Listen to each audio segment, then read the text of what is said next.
I know it can be a bit overwhelming, but I'm here to tell you there's nothing to worry about. You'll be fine.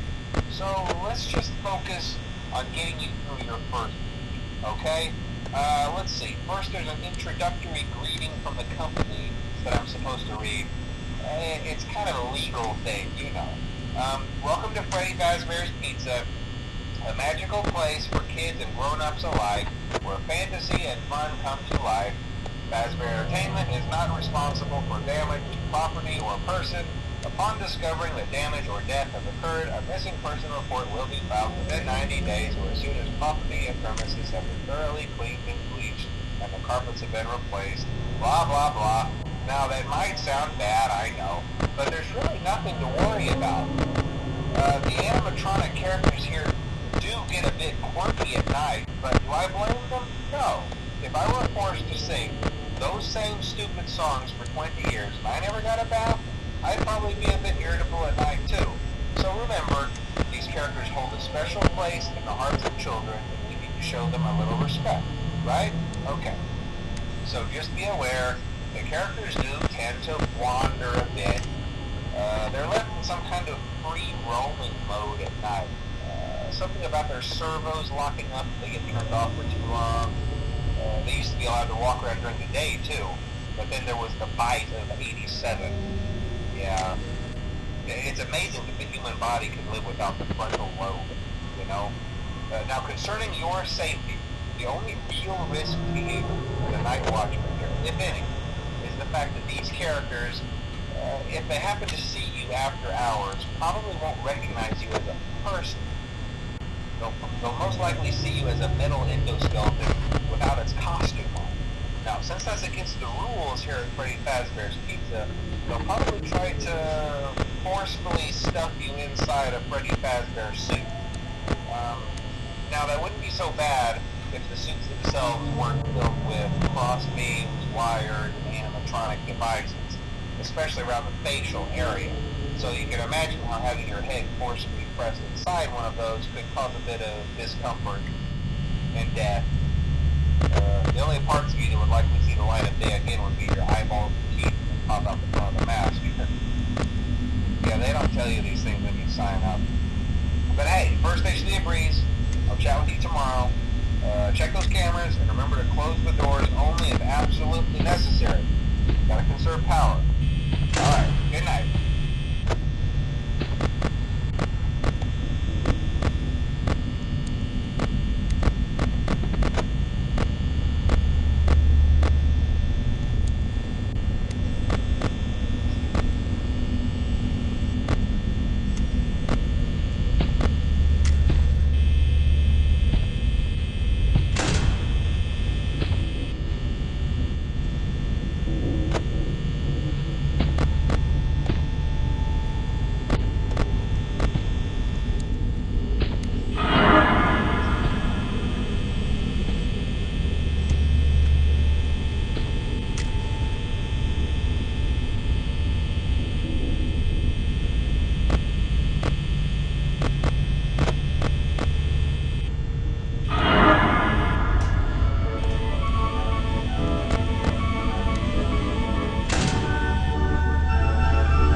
Hello?